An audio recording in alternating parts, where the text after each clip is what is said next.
Le ressentiment est une partie intégrante de la vie humaine. Et le ressentiment, il cause beaucoup de douleur et de souffrance à la personne qui en est victime. C'est pourquoi beaucoup de gens, basés sur des principes religieux, disent qu'il faut pardonner à la personne qui vous a offensé, et ils essaient même d'imposer ce pardon de force. Il faut tout pardonner, mais cela ne se pardonne pas, n'est-ce pas? Au lieu de dire qu'il ne faut pas se vexer du tout. Et la bonne question que nous pouvons poser ici est comment ne pas se vexer? C'est ce dont nous allons parler aujourd'hui.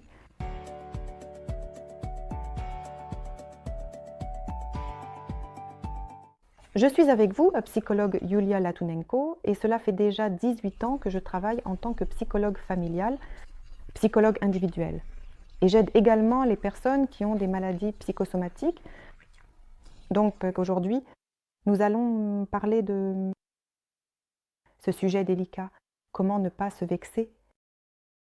Tout d'abord, je veux souligner ici que nous nous vexons seulement lorsque nous aimons une personne, lorsque nous avons une relation proche avec elle, si quelqu'un nous marche dessus, appuie sur un corps douloureux sur le pied. Dans les transports, par exemple, ou simplement vous marchez dans un champ, et là, un petit âne broute grignote de l'herbe, vous passez simplement à côté et il vous donne un coup de sabot. Ça vous fait mal et vous le dites, ça me fait mal. Mais vous ne passerez pas toute la journée ou plusieurs jours à vous rappeler de cela, de l'âne, comment il vous a fait mal et à lui en vouloir, parce que vous n'avez aucune relation avec lui, parce que vous ne l'aimez pas. Mais vous serez toujours offensé par la personne à laquelle vous êtes émotionnellement attaché et que vous aimez, parce que l'amour et le ressentiment sont deux sentiments, deux émotions qui vont de pair, main dans la main. J'ai oublié de vous rappeler que si vous ne vous êtes pas encore abonné à ma chaîne, alors s'il vous plaît, abonnez-vous et montrez votre activité sous cette vidéo. Mettez un like à cette vidéo à l'avance et commentez. Même si vous n'avez rien à dire sur ce sujet, mettez simplement deux cœurs ou écrivez-moi simplement « Merci ». Alors, le ressentiment, comment ne pas se sentir offensé? Comment ne pas se causer soi-même de la douleur, de la souffrance? À cause de ce ressentiment, je pense que le ressentiment est en général un tel luxe pour un enfant. Un adulte ne devrait pas du tout se sentir offensé, car un adulte n'a pas d'attente envers les autres personnes. Nous nous sentons offensés dans notre enfance envers nos parents et à cause de ce ressentiment. Le ressentiment dans l'enfance, nous avons tout à fait le droit, car nous sommes des enfants et nos parents étaient autrefois responsables de nous. S'ils n'ont pas réussi à remplir leurs tâches, leur rôle de parents, alors l'enfant a le droit d'en vouloir à son père, parce que le père l'a amené dans ce monde, lui a donné la vie, mais il n'a peut-être pas été un père psychologique, n'a pas donné tout ce dont l'enfant a besoin pendant l'enfance. Je ne parle pas ici de valeurs matérielles, sur lesquelles de nombreux parents se concentrent en premier lieu, mais plutôt de valeurs émotionnelles. Ne pas avoir donné d'attention, ne pas avoir donné d'amour et avoir causé des traumatismes. Oui, les enfants ont le droit d'en vouloir à leurs parents, mais un adulte a-t-il le droit d'en vouloir? Une personne adulte à une autre personne adulte? Eh bien, analysons cela. Par exemple, vos limites sont violées par une autre personne et vous êtes offensé. Eh bien, tout d'abord, posez-vous la question, est-ce que cette personne était-elle au courant de vos limites, de vos frontières personnelles? Lui en avez-vous parlé? Avez-vous pris la responsabilité dans le contact avec cette personne pour qu'elle... Eh bien, saviez-vous ce que vous pouviez et ne pouviez pas vous faire? Peut-être attendiez-vous un certain comportement de cette personne envers vous. Attendiez-vous certaines réactions, mais cette personne n'est pas obligée de répondre à vos attentes. Pourquoi pensez-vous que si vous êtes si sincère envers cette personne, de tout cœur, de toute âme, que vous faites quelque chose, que vous lui apportez du bien, elle vous répondra de la même manière? Non, les gens réagissent différemment au soutien, à la bonté, et ils ne sont pas obligés de correspondre à votre vision du monde. Ils sont tels qu'ils sont. Si vous sortez de votre logement dans la rue, où il y a beaucoup de personnes différentes, avec des histoires différentes, avec des traumatismes d'enfance différents, avec des valeurs différentes, avec des visions du monde différentes, pourquoi pensez-vous que les gens agiront comme vous l'attendez? Et pourquoi? Alors vous vexez-vous s'ils ne sont pas censés répondre à vos attentes? Je pense que c'est un peu infantile de se vexer et d'attendre des gens qu'ils se comportent tous de la manière que vous jugez nécessaire. Souvent, ces personnes disent: «Eh bien, moi je ne fais pas ça, pourquoi le font-ils?» Parce qu'ils sont différents, parce qu'ils sont distincts de vous, leur propre chemin, leur propre traumatisme, leur propre projection, leur propre et une sorte de impression de la vie, leur propre attitude envers certaines choses dans la vie.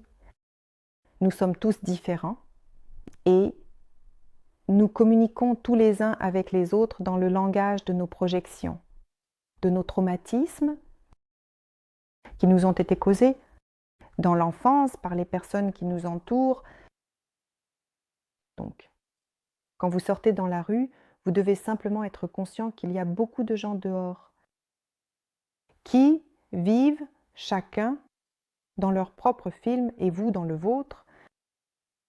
Et attendre des gens qu'ils réalisent vos espoirs, qu'ils vous rendent heureux, non, cela, il n'y en aura jamais.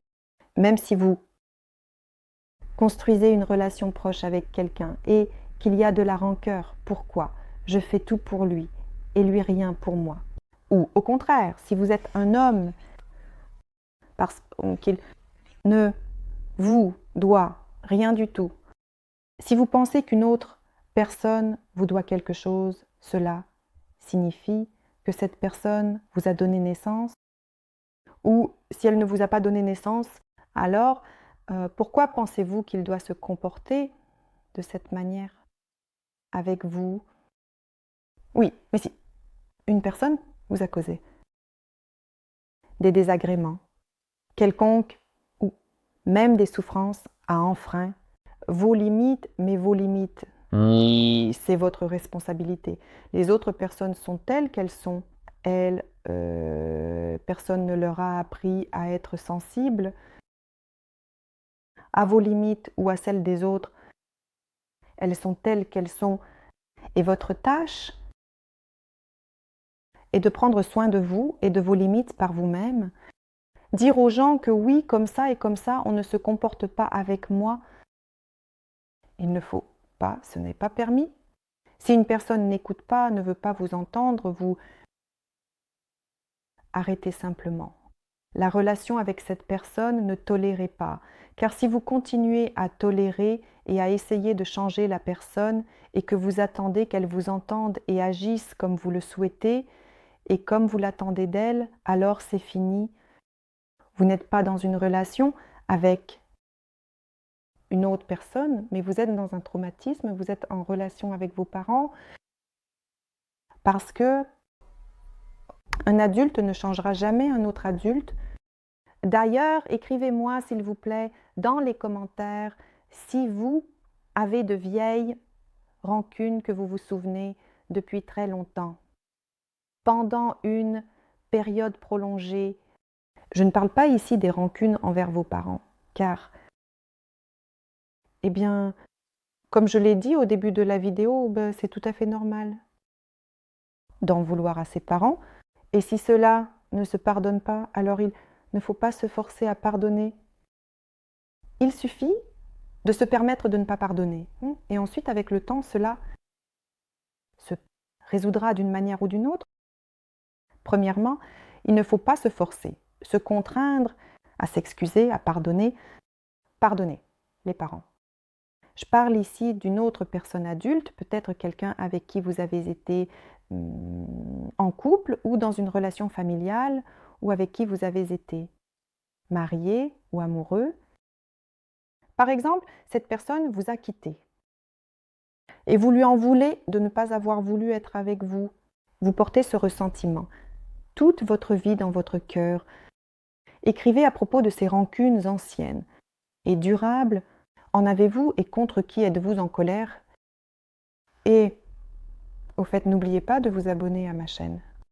Je vous rappelle de mettre un j'aime à cette vidéo si vous aimez ce dont je vous parle. Le ressentiment chez les gens survient dans deux types de situations.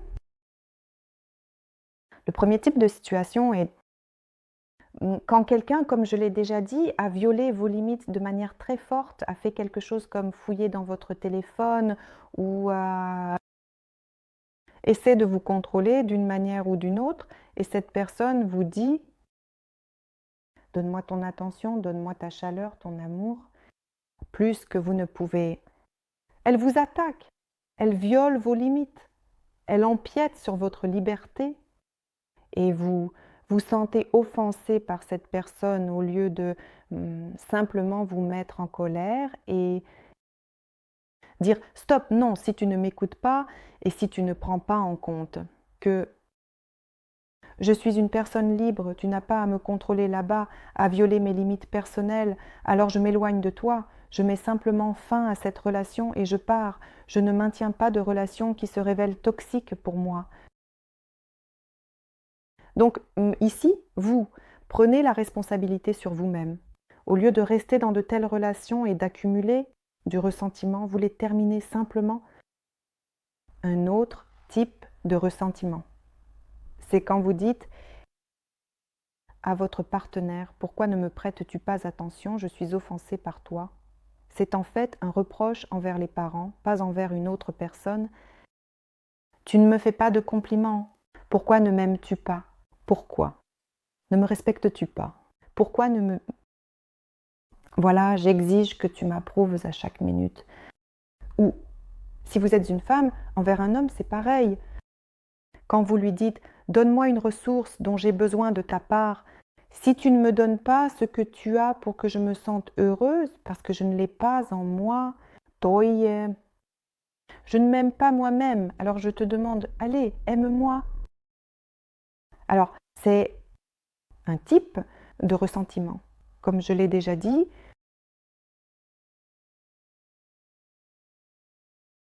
avec une nuance infantile, et c'est un type de ressentiment que vous devez simplement reconnaître et arrêter et vous poser la question pour cesser de vous offenser, cette personne doit-elle vraiment là me faire des compliments? Cette personne doit-elle me donner de l'argent, par exemple?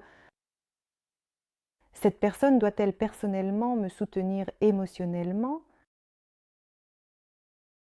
Ou devrais-je même soutenir? Ce sont toutes des questions que vous résolvez personnellement avec vous-même.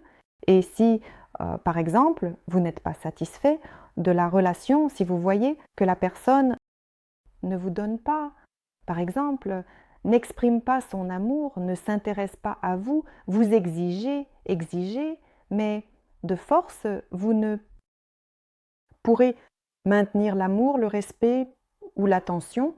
Tout cela est volontaire. Dans les relations entre adultes, dans un partenariat, cela se donne. Et si vous voyez que la personne est indifférente à vous et vous êtes là à demander, ou je vais me vexer contre toi, mais lui, non, il ne donne pas. Ça devient encore pire. Il te respecte encore moins et il s'en va complètement indifférent ou indifférent si tu es un homme. Sortez de ce genre de relation. Si vous voyez que c'est un jeu à sens unique, et pourquoi accumuler des ressentiments parce que la personne ne répond pas à vos attentes? Elle est comme elle est. Pourquoi êtes-vous avec elle, avec cette personne? Partez. Voilà. C'est pourquoi je pense que vous devez simplement vous comprendre vous-même pour ne pas accumuler des ressentiments, qui ensuite, d'ailleurs, deviennent des symptômes psychosomatiques et peuvent éventuellement mener à une maladie. Très souvent, les ressentiments mènent à des maladies graves chez une personne. Si elle ne peut pas comprendre que dans la vie, personne ne lui doit rien, tout ce que les parents devaient faire, c'était jusqu'à ce qu'elle ait 18 ans et devienne adulte. Une fois adulte, personne ne lui doit rien, ni le partenaire, rien tout. Tout se fait volontairement. Beaucoup de femmes disent « Oh, s'il ne me doit rien, alors pourquoi ai-je besoin de lui ?» Eh bien, si vous considérez les relations ou le mariage, par exemple, de cette manière, alors c'est du commerce. Je pense que les personnes qui s'unissent par le mariage dans un mariage civil, par exemple, ils ne peuvent pas simplement échanger ces énergies d'amour, d'attention, de respect, volontairement parce que je veux faire quelque chose d'agréable pour mon partenaire. Et il l'accepte et donne un peu plus, et je l'accepte et donne un peu plus. Et c'est sur cela que repose en général l'amour. Mais si nous voyons que je donne, et de l'autre côté, rien, de l'indifférence, bon, alors que je demande, ou non, cela ne s'améliorera pas. Il faut simplement mettre fin à ces relations où la personne, en principe, se comporte comme un utilisateur et un consommateur. C'est mieux de le dire ainsi. Et simplement arrêter s'il n'y a pas cet échange volontaire et libre d'énergie, d'amour et de réciprocité. Voilà la réciprocité.